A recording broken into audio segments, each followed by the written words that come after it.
아프리카 대륙 중남부에 있는 잠비아에서 보츠와나로 넘어가는 국경인 잠베지강 선착장, 각종 물자를 실은 트럭 100여 대가 강을 건너려고 1km 넘게 줄지어 서 있는 것을 볼 수 있습니다. 다리가 없어 이 트럭들은 폰툰이라고 하는 작은 바지선을 타고 강을 건너야 합니다. 그런데 폰툰이 두 척뿐인데다 한 번에 트럭을 한두 대밖에 실지 못하기 때문에 트럭 기사들은 보통은 일주일 정도 선착장에서 기다릴 수밖에 없습니다. 바로 이처럼 중남부 아프리카 해상물류는 대륙 최남단인 남아프리카 공화국 더 바낭을 통해 이루어집니다. 철도가 없기 때문에 육상 운송은 주로 트럭으로 하고 있습니다. 트럭이 아프리카 중부에서 남부로 또는 그 반대 방향으로 움직이기 위해서는 꼭 거쳐야만 하는 곳이 있는데요. 바로 카중굴라라는 지역입니다. 잠비아, 보츠와나, 짐바브웨, 나미비아 등 4개국의 국경이 이곳에서 만나기 때문에 카중굴라의 고질적 병목 현상 해결은 이 지역 국가들의 수건 사업이었습니다. 다리를 놓아야 했지만 국가마다 재정 상태와 정치 경제 상황이 달랐던 탓에 매번 이해관계가 엇갈렸고 계속 지연만 되어 왔었기 때문입니다. 하지만 내년 3월이면 이런 풍경은 사라집니다. 잠베지강의 923m 길이의 카중굴라 대교가 개통되기 때문인데요. 상대적으로 재정 여건이 좋은 보츠와나와 잠비아 두 국가가 비용을 절반씩 부담하기로 합의하면서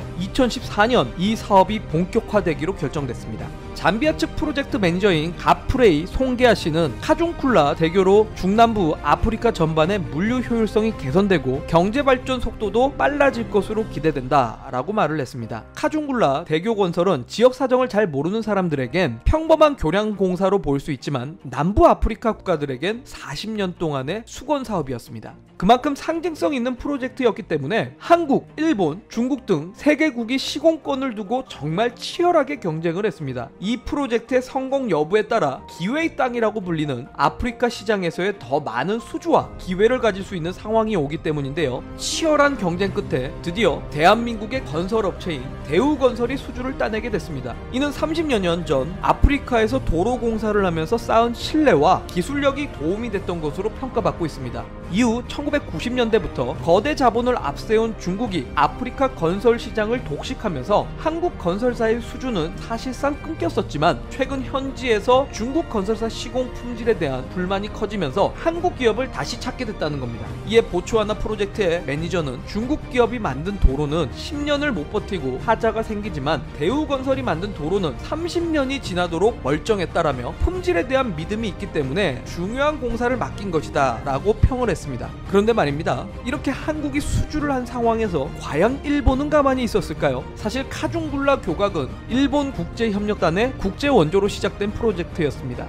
이런 경우 원조를 제공하는 나라의 기업이 일반적으로는 시공권을 갖는 것이 보통입니다. 일본 국제협력단 역시 일본 기업이 유리하도록 특수공법 수행 실적을 입찰 참여 조건에 넣었습니다. 이 상황에서 한국과 중국 기업은 각자 국내에서 수행했던 공사 실적을 근거로 입찰에 참여를 했는데요. 일본의 계획과 다르게 보츠와나와 잠비아 정부가 이 부분을 인정하면서 일본 국제협력단의 계획은 무산됐었던 것입니다. 카중굴라 교각 공사가 성공적으로 마무리되면 한국 기업의 기회도 많아질 전망입니다. 이미 대우건설은 잠비아와 콩고 민주공화국 국경을 잇는 450억 규모의 교량 프로젝트를 제안받은 상태입니다. 대우건설 관계자는 아프리카 국가들이 중국에 대한 회의감이 생겨나는 지금이 우리에겐 기회라고 말을 했습니다. 또한 한만희 서울시립대 국제도시과학대학원 교수는 한국 기업들이 아프리카에서 더 성과를 내도록 정부 차원에서 꾸준한 정책적, 재정적 지원이 필요하다고 말을 했는데요. 대한민국의 뛰어난 기술력이 세계 각지에 퍼져나갈 수 있기를 기대해봅니다. 조만간 다른 영상을 통해 또다시 인사드리겠습니다. 궁금한 점에 대한 댓글은 언제든 환영하니까요. 아래에 댓글을 달아주시길 바라고 좋아요와 구독 버튼 꼭 눌러주시길 바라겠습니다.